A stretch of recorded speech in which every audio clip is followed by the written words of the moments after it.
I'm so excited about today's episode. As someone who needs order and organization to think clearly and thrive, I find it so challenging maintaining this at home when living with other family members who I can't control.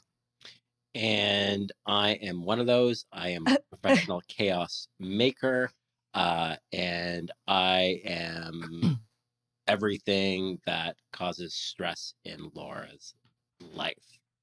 So having someone bring order to the household, we find was very important for our relationship and family life. As a mom herself, our guest today knows firsthand what it's like to live in a busy household. She created a company called Neat Freaks to make homes and businesses feel lighter and stress-free. With a background in admin and events, organization runs in her blood, so creating Neat Freaks was a natural evolution. She has helped us both in our household and our business. Welcome, Hersey Gonzales.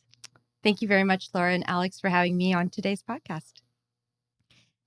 It seems like any room in a home where family members are sharing spaces can quickly become quite chaotic. So I'd love to dig into some of those spaces that cause stress for families and talk about why it causes stress and what we can do to make it less stressful.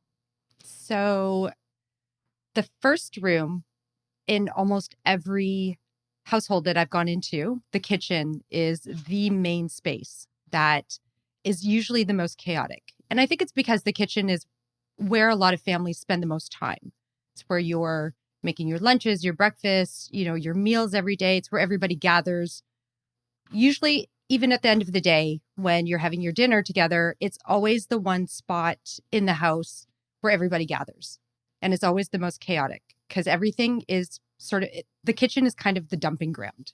So if you have an island, things just get put on the island. Yep. Your mail, your keys, your backpacks, your lunch bags, everything just gets put on the island. So I find that every household, the first room I always say, okay, let's go into what's the one room in this house that you want to go over? It's always the kitchen. Always the kitchen. And I'll add, being a person that does just put things in places, and then gets annoyed when those things get moved because I'm like, I remembered I put it there. With Hersey coming into the household, she creates spaces for all the stuff. So when Hersey said the mail or the keys, the issue is someone that just drops stuff where they need to be dropped. It's because I don't know where I need to put them in the moment I'm putting them there. Mm-hmm. But in my head, if I know where I can put them, I can put them in that spot.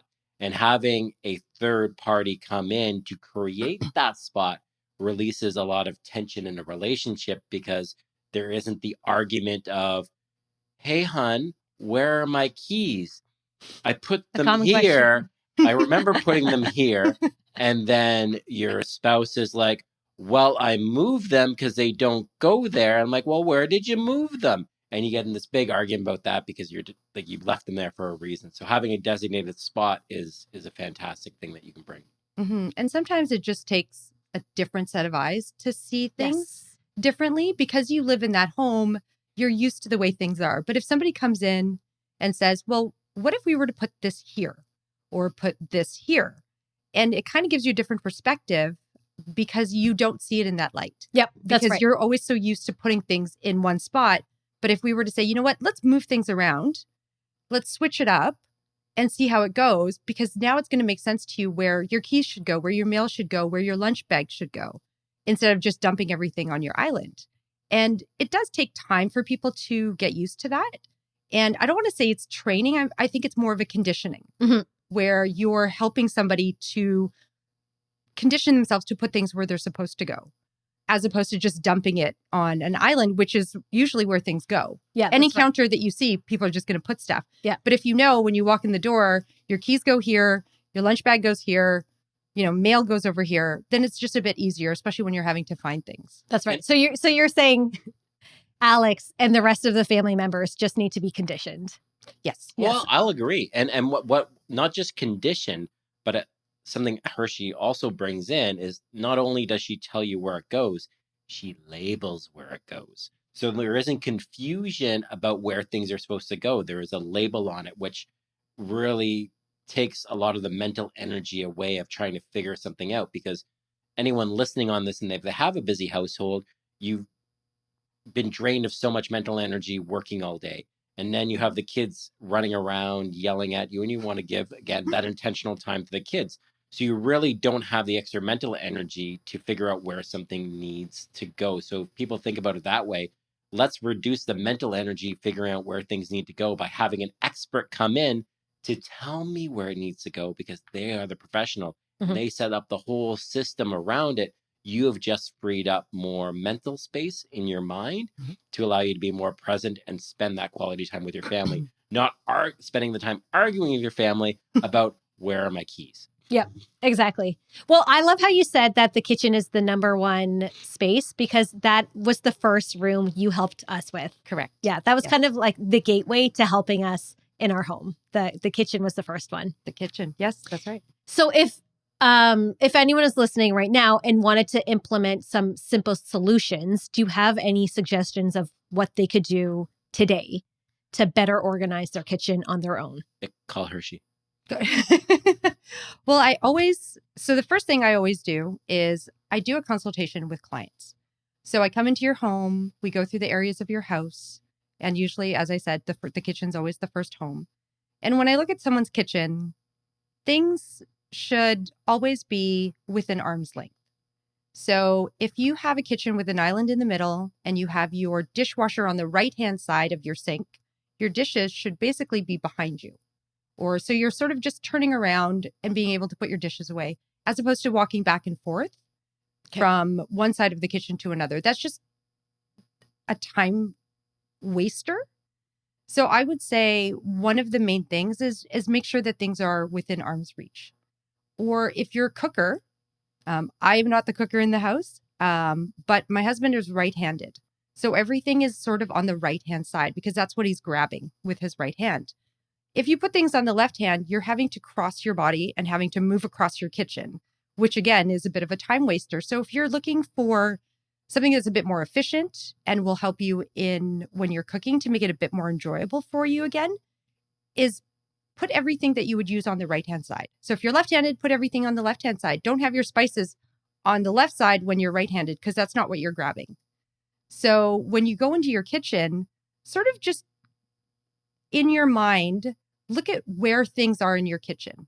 Does it make sense that my dishes are all the way on the other side of the kitchen when my dishwasher's right beside my sink? I love that tip. It makes so much sense. I feel that we just validated some arguments back in people's houses going, I told you why they're there. 100%, because some people do think that way, where they're like, well, we should put the dishes where the dishwasher, close to the dishwasher. So when I'm emptying it out, it's easier for me to do it. And other people are like, well, no, because in my old house, because this is the way that they're thinking. They're like, well, in my old house, this is where it was. This is where I put them. I put them closest to the fridge because that's where I'm grabbing food, which also does make sense. But you also want to be able to have all your food together. Yep. So you don't want to have your food in 4 different parts of your kitchen that you're crisscrossing across your kitchen to find that one spice. So when you look at your kitchen, open all your cabinets, see what you have, and then figure out, okay, this makes more sense to put my dishes on this side. It makes more sense to put my food all on this side closest to where I'm preparing food, or, easier for the kids to get to. And so I would say, yeah, open all of your cabinets and drawers and see what you've got. And then from there, move things around. Move it so that it's more efficient for you, so that you're not having to run around your kitchen. Let's be able to save you some time, save you the anxiety and the stress of having to go back and forth in your kitchen to find the one thing that you're looking for, when if you had everything in one spot, it would just be easier. I mean, it all makes sense when you spell it out. 100%. But it's something that, didn't cross my mind before. And I think it's something that doesn't cross many people's mind. And I love the not crisscrossing and just being the most efficient. Yes. Yeah. I think when people are putting their kitchen together, sometimes when you're moving, you just want to unpack all your boxes as fast as you can, get all the boxes out of your house. So you're sort of just throwing things into a cabinet and just closing it and going, okay, I'll deal with it later. But the dealing with it later never does come because life happens, work happens, family life happens, and then it just ends up being that way. But by the time it gets to the point where things are so in a bit of a mess in the kitchen that you really can't find anything and everything just looks like a big mess, like if you have a pantry and things are just piled on top of each other and you can't find stuff, that gets to the point where people are like, you know what? I don't want to be in the kitchen anymore. No. I don't want to be here. You know, I can't find that one bag of sugar. So they go to the grocery store. They buy a bag of sugar. You come back. A couple of days later, you're going through your pantry and all of a sudden you're like, oh, there's my bag of sugar. So let's save you that time. We're saving money now. We are saving money by bringing Hershey into your household because you're not going to double buy goods because you know where the goods are going to be. So you know where to look for the goods. You know, that these are common sense things. But again, you're so exhausted at the end of the day that you just want to go on autopilot. You just want to let the unconscious guide you. So by having a professional come in to help you organize the household so that you're conditioned to go to those areas, it just makes your life so much easier. So we've talked about the kitchen. I want to talk about another space, another dumping ground for us, which is the entryway to our home. Mm-hmm. We have 5 people in our household. And 2 dogs. And 2 dogs. And so if everyone has a couple pairs of shoes in rotation, So if everyone has a couple pairs of shoes in rotation, the coats, the dog's coats, their towel, the backpacks, the keys there, the mail, the doggy bed, the crafts, the dog water, right? Food. Everything ends up in a tiny space. Mm-hmm. So how can people manage that chaos and organize it a little easier? So everything has a place in your house. It's just a matter of figuring out where it goes. So things like keys and mail doesn't necessarily have to sit in your entryway. It can sit in a drawer, or it goes straight into an office. So if you have a desk in an office and you know that the mail is there, put the mail straight into the office. And I'll add just for the keys at the front, which I was guilty of leaving my keys at the front. And just from a security perspective, you shouldn't even have your keys in your front foyer or hall because that's where they may get someone breaking your house and they'll steal your keys to steal your car. So, and just from our own experience, you know, Hershey took our keys away from the front hallway and then put them in the kitchen in a drawer I think it's a Faro box is what it's called. Faro box. So they can't scan this. I know I'm kind of going down a rabbit hole, but I just wanted to add, like, she was saying the foyer isn't for mail or keys. The foyer is for getting ready and going out the door. Correct. Mm-hmm. So if you have a closet, you want to utilize the closet the best way possible. So if it's winter and you have winter coats, any summer or spring coats, take those away. You don't need to be mixing all of your coats together because then what happens is you have 5 people in your house. Everybody has 2 coats, 3 coats. You add in spring and summer stuff in there and all of a sudden there's no space for anything else. So you want to make sure when the seasons change is that you're also changing your jackets in there so that you don't have just a pile of jackets in there. It's just whatever the season is what's going to go in that closet. Same with shoes or boots. Not a lot of people have a big entryway. So I would suggest when it's wintertime, have just the boots for the kids, 1 or 2 pairs. That's it. And then extra shoes that you have. If you have a space in your garage, have an area in your garage that would house the shoes. So shoes that you're not using, I would say put them in there. Mm. If you don't have space for that, but you have space for a bin, put the shoes in the bin, label, as we said, label everything, label them with the kids' names, label them with mom and dad's names. And then that way if you have space in the closet, you can put them in the closet. And then you're just basically swapping things. Okay. So you're taking the jackets out from the spring and summer, putting in your winter stuff. And then also the same with, spring and summer shoes. So no sandals, things like that, and swapping it out with your winter stuff.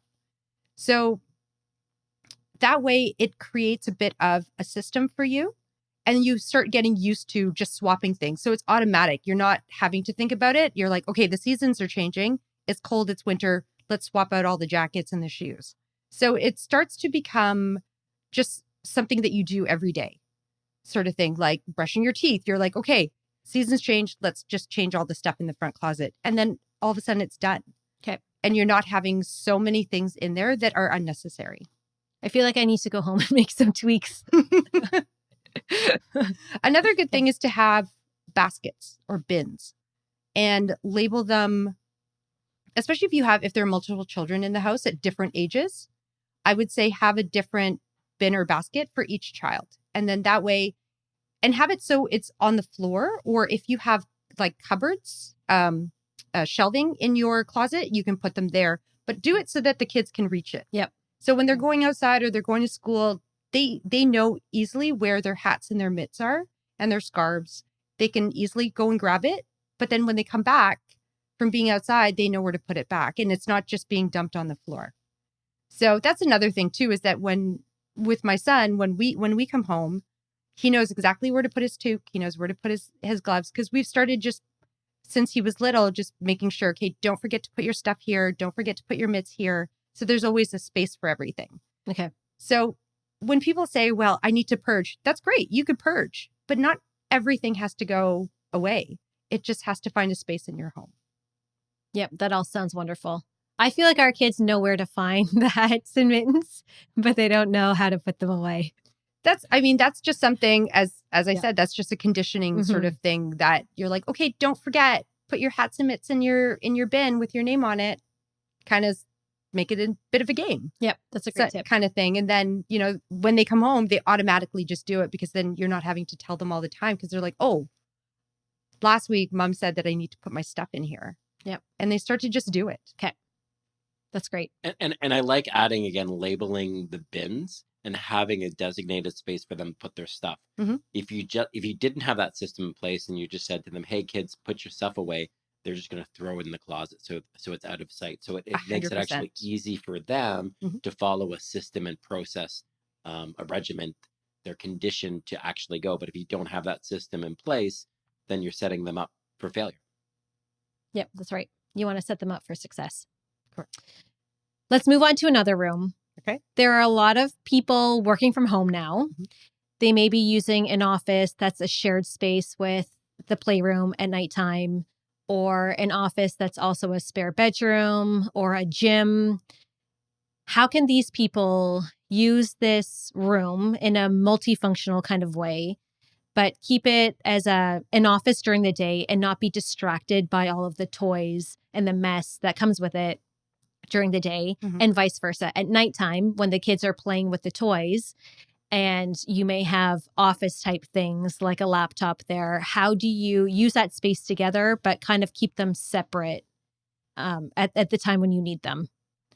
So with a lot of people working from home now, like you said, and having only one space for both things, I would say separate the toys and have it so that they have a space. So create a system where if you have a shelving unit or a bookcase where you can put toys in a bin, again, label everything and make it so it's easy. So even at the end of the day, when the kids go to bed and you're just sort of tidying up, everything is easy to put away.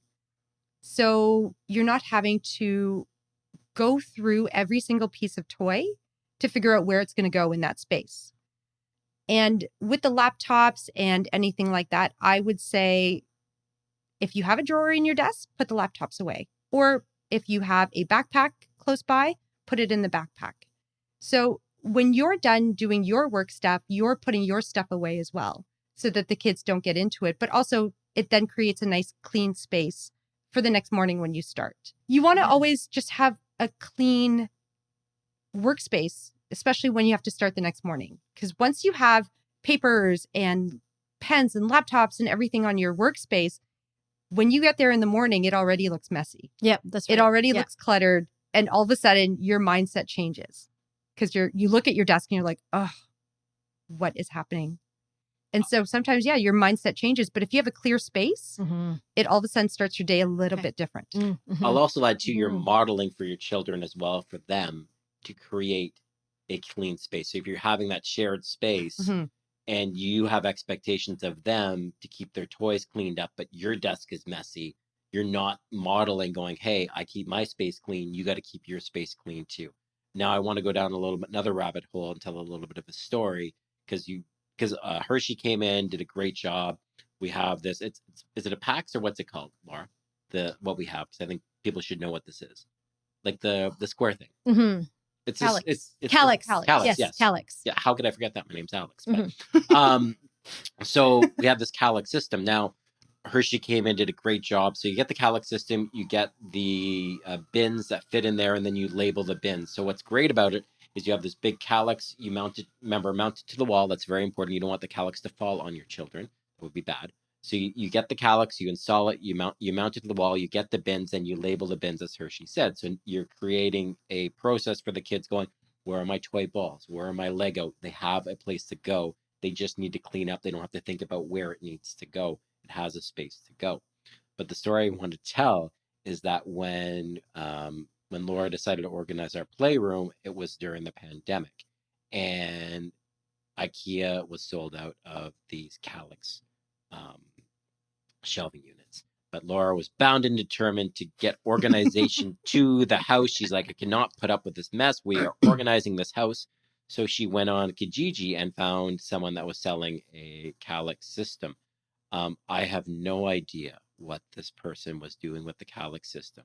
But when Laura brought it home, it smelled like cat piss. So we had this cat piss Calyx system installed in our house. It just absolutely reeked.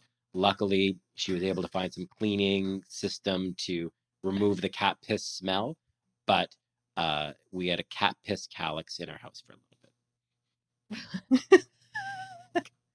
bit. I was not expecting that. Oh God. Okay.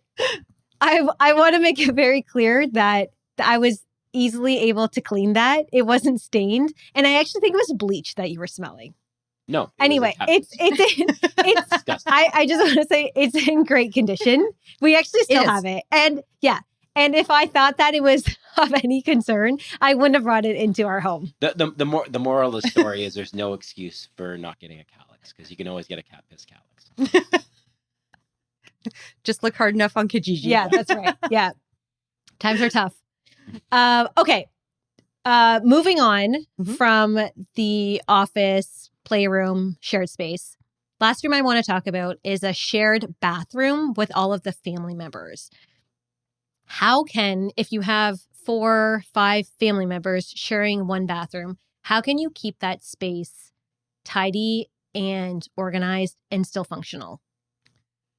So depending on how big or how small the bathroom is, a lot of the times the cupboards underneath the bathroom are quite small. So I would say when you have that many people in one shared bathroom is you only have one of everything. So you don't have, when you open up your cupboards, it can house some of the extra stuff, like extra toothpaste, extra toothbrushes, any hair products, things like that. But I would say try to keep your counters as clear as possible, but have maybe your soap, your toothbrushes, toothpaste. That's it. You don't want to keep a lot of if you do a lot of skincare, you don't want to keep your skincare products there because kids are bound to get into it. So if you can, again, bins and baskets are the best way to keep things organized, because then you can put things into categories. So all of your skincare together, all of your hair care together, all of the kids' medicines together, all of the adult medicine together. And then once you find bins or baskets that are big enough or small enough to house all of your different categories, it's easy to put them underneath your bathroom. And then that way it's easy for you to find things, but also it keeps your counters clear and you don't have all this extra stuff. But when things do end up on the counter, just like your island, it's easy to put things away because now you have a designated spot for everything underneath your sink. And you're not just throwing things underneath the sink, which is what a lot of the times I find when I open up somebody's bathroom vanity, everything is just thrown in there. But it's because they don't have anything to house their stuff. Mhm. So if you have little bins or baskets to hold all your skincare products or all of your hair care products and all of the kids', medicines, nothing gets mixed up. But also then is you're not having to buy all this extra stuff. You're not having to buy, because you can't find the kids' Tylenol, you're not going to the store and spending another $30 on kids' Tylenol when it might have been buried underneath all the Mhm. hair care stuff. Yep, that's right. And then things get expired. So you've spent $30 on medicine that now is expired. You spent another $30 to buy a new one. Plus you've spent the time to go to Shoppers and buy the stuff. So let's take back that time. Let's take back that money and organize it so that you're not having things go, expiring and having to spend the money again, or because you can't find it. Well, I mean, you're talking about bins, Mhm. and I find for me, just choosing the right bin was a huge barrier for me because there are so many bins out there Correct. of various sizes. And that's one of the things you do as part of your service. You have a great idea of the perfect bin that everyone can use, right? So that's something that you take care of. You choose the bins, Mhm. you organize them so that I don't have to use my mental energy thinking about the right bin or spending money on various types of bins Mhm. that didn't work out for me. I also want to jump in about just talking about inspired medication and how important it is. So let's say you have a sudden ailment come up. Mhm. It is great to have that location to know where that item is. So in my case, it's great for me to know where the preparation H is because when I get those hemorrhoids that pop up out of nowhere and they're verbose and are incredibly painful, I need the prep H stat. Or to find the stuff, the medication to fix your child's cut on their head. My measuring tape is with me at all Mm. times. So I like to take pictures of your cabinets so that I remember what you have in there and also to see what the space looks like. I measure everything and then I'll go and find bins that will fit perfectly for those because then I know, okay, she's only got 2 or 3 hair care products. But let's find a bin that still would be good for those 2 or 3, but also enough space that just in case you buy more stuff. So it doesn't have to fit perfectly for the 3. It could be a little bit bigger just in case you buy some extra things or some things pop up or all of a sudden you find something in your kitchen that doesn't belong there because somebody just sort of left it there. Right. So, and with bins, I would say they don't need to be very expensive. If they're sitting in your bathroom cupboard or your bathroom drawers and people don't see it, you don't need to buy a $50 bin. It's not necessary. I'll add a savings then, just again, because we were talking about saving time, saving money. But you brought up a great point, Hershey, is you can find some really expensive bins out there. It's Correct. very easy. So you may run out going, I'm going to go get organized and go buy a whole bunch of bins and Mhm. spend hundreds and hundreds and hundreds of dollars. Not get necessary. You get the bins, you go, now they don't fit in the right place and all that kind of stuff. So where the savings comes in with Hershey is that you know where the bins are, you know where the affordable bins are, and you know the right bins to fit in the space. That is an expertise on its own because you may just run to Canadian Tire, spend those hundreds of dollars on bins, and you could get them somewhere cheaper and that better service your needs. So just want to add that about it's all about using an expert. Okay, so you started talking a little bit about your process. You're talking about always having a measuring tape with you. Mhm. So I want to talk about your process and getting started Mhm. because I know that when I decided I needed you to come into our home, I didn't actually have a vision for what I needed for the kitchen. I knew that I needed help organizing it. Mhm. I didn't know how it was going to be organized. I felt like it was very daunting and overwhelming to think about getting started.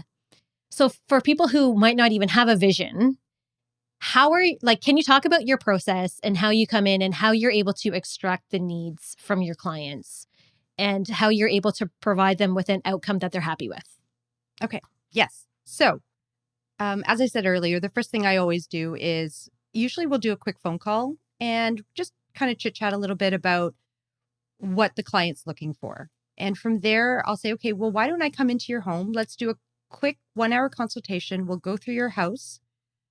So supposing let's do just the kitchen, for example, like your kitchen. Let's go through the kitchen. While I'm there, I'll talk to you a bit more about what your family life is like. How does your day go? So that it gives me an idea of how the flow of your kitchen should be. So once I get more sort of on a personal level with a client and I get to know what the family life is like and how the days go for everybody, then it gives me a better idea of how I envision what the kitchen should look like or should flow like. And from there, I'll talk to the client and say, okay, well, what if we moved this here? And what if we move this here, to get a better idea of what the client would say? So if they say, well, the kids like to grab their snacks, so we can't have it higher up like you were saying.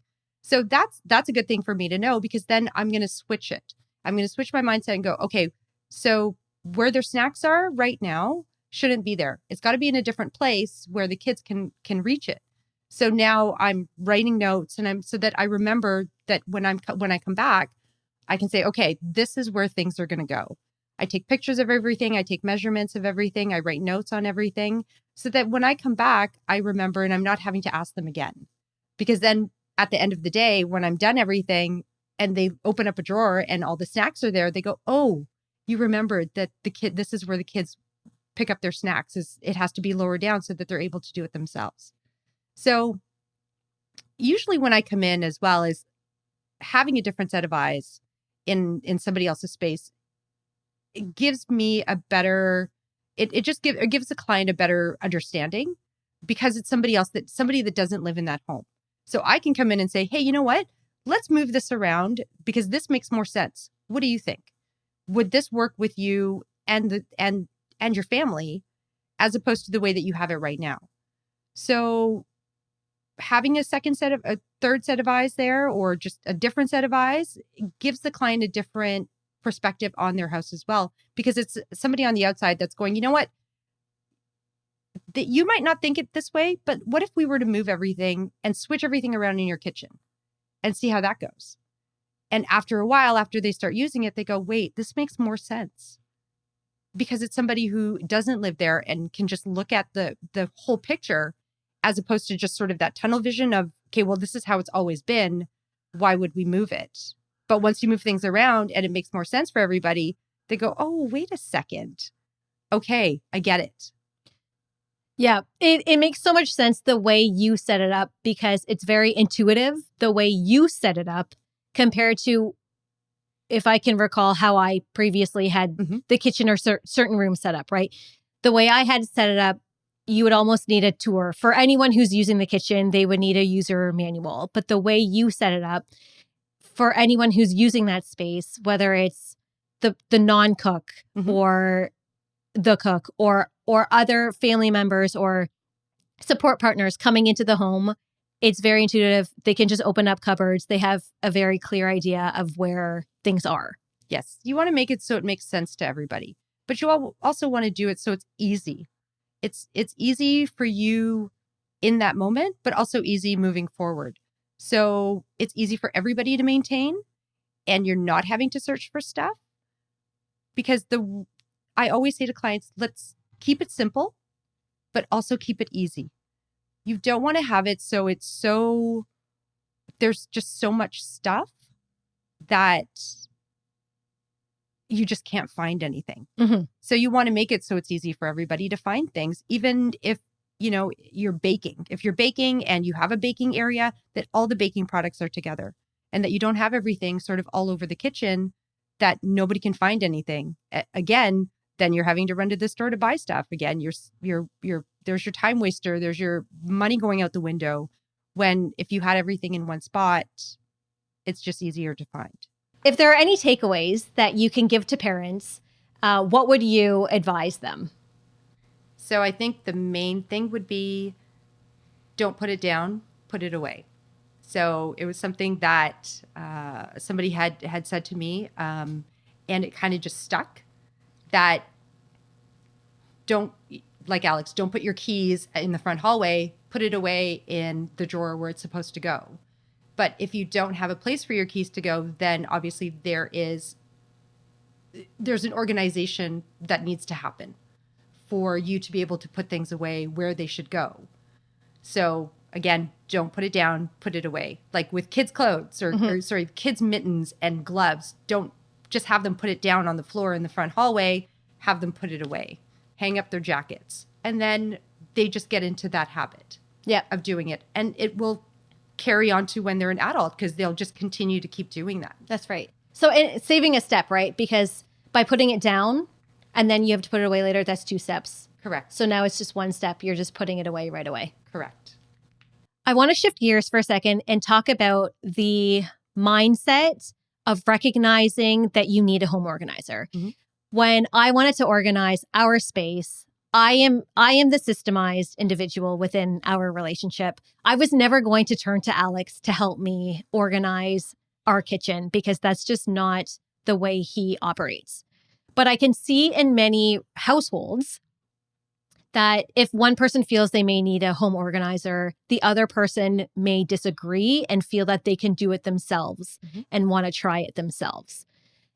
Is this something that you've experienced? And how do couples, how do they recognize the value of having a home organizer? Oh, can I jump in on that? Yes. Hersey, I do believe your fees are less than a divorce lawyer's. Is that correct? Correct. Okay. I just wanted to add that on. Continue, Laura. Much lower. Yeah. So how I guess, like, how can one partner get buy-in from the other on the value of using a home organizer? So a lot of the times, I don't want to say a lot of the times, maybe like 2 out of 5.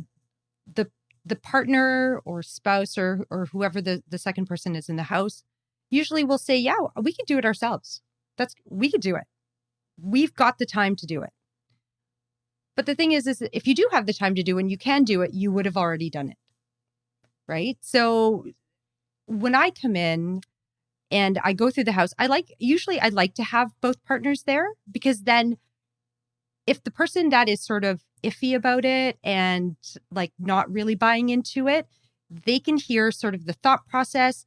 They can hear, these are the options. These are the ways that you can organize your home, that maybe that will give them a different mindset, and that they have a change of heart and go, wait a second, maybe she's right. Maybe we don't have the time to do this right now because we should have done it a long time ago. But maybe she gives us a different perspective, because she doesn't live in this house. So for her to come in and just say, hey, you know what, this is how we should organize things, it gives them a different look on it. So sometimes I do like to have both partners there, especially if I do know that one of the partners is a little bit hesitant. And I always say to my clients too is, listen, I've given you these options. I've given you, ways in order to organize your home. If you want to do it yourself, I absolutely 100% recommend you do it. However, don't start one room, half finish it, get distracted or whatnot, and then move onto another room and then start another room. So what happens is when people start doing that, they're going from room to room, but not actually finishing anything.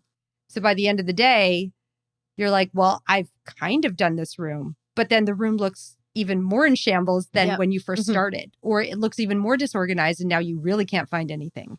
So I always say to clients, listen, here's an email. Here are all the things that we should be doing in your home. If you want to do it, by all means. But when it gets to the point where it's overwhelming and you've started something, but you're like, I just can't do this, that's when you call me. And then from there, I'll pick up from where you left off. But again, if you're going to do it yourself, I 100% think that you should. because then it gives you that sense of accomplishment. But you have to start with one room and finish one room. Yep. As opposed to going from room to room and doing a little bit of each room. But when you start a room, start little. Don't think that a room is going to take you a day.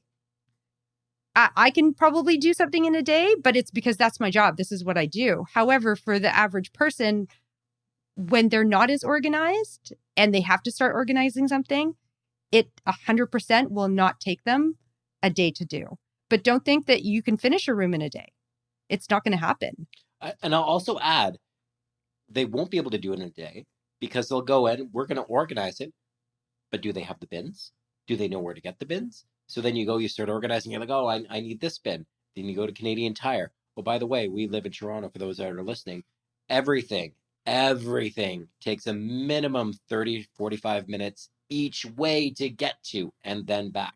So let's say it takes 45. That's an hour and a half right there of commuting, not even including the shopping time. So let's add 30 minutes Canadian Tire. So we're an hour and a half commuting, 30 minutes at Canadian Tire getting the bins. So now we're at 2 hours at Canadian Tire getting the bins with commuting back. And guess what? You bought the wrong bins too. So are you going to go back and return the bins? Or are you just going to say, whatever, I'm just going to keep the bins, add extra stuff in my house, throw it in the closet, throw it in the basement, throw it in the garage, something along those lines. So when you start adding all those up, A, you're not going to finish it in a day. B, you're creating a stressful situation. You and your partner are going to fight. It's going to happen. It's going to happen. It will happen. Well, no. So stressful situation, arguments within the family. It's going to cost you more money at the end of the day because you're going to buy the wrong bins and you got to go buy more bins. And you've created more stuff in your household. And you've wasted a day. But also, who has a full day to commit to home organizing? Oh, yeah. By the way, your kids are running around going, thing. pay attention to me, play with me. Mm-hmm. Plus work. And work? That's it. Why are you throwing that away, Mommy? The available time is so limited and valuable that you want to make sure you want to use the best use of that time. Yeah. And you don't want to waste it. Let's take back your time. Yeah, that's right. Time right now is gold for a lot of people. Yeah. And a lot of people don't have the time. When you have two working partners in a house, plus children, or if you have pets as well, it's just a busy household, So if you can even take 15, 20 minutes at the end of the day just to tidy up a little bit, the next morning you have a clean island, you have a clean desk. So it's just little things like that as well, is putting those into your daily routine will help as well. So when I always say to a partner that isn't so keen on having me there or hesitant to having me there, I say, listen, once we've got everything organized, at the end of the day, it will literally take you 15, 20 minutes to put things away. And then you can go to bed and not feel like you are going to wake up to a cluttered house. And I'll also add, if you go in and organize it all, it doesn't mean that people can go in and add their final 10% touches and just change things a little bit, but you've done the 80 to 90% of the heavy lifting work, and then people can personalize it on their end after. Yes. Without the conflict aspect, without trying to figure out which bin is where. So don't think of that it has to be 100% perfect at the end of the day. Hershey's going to bring it that 80 to 90%, and then you can personalize it after. Most likely be 100% because she's awesome. 110% because you probably didn't think it was going to get to that level. But it doesn't even need to hit 100. It just needs to get to that 80, 90, where then if you want to change things, you can. So, Hershey, if people want to start using your services, how can they reach out to you? So they can reach me on Instagram at neatfreaks_TO. And my email address is on there, or you can send me a direct message on Instagram and we'll go from there. And we'll include your link with this episode as well. That'd be great. Thank you very much. Thanks so much for being here. And if anyone wants to know more about Thurbo's hemorrhoids, reach out to me at my Instagram. Oh, God. Just in case. Alex.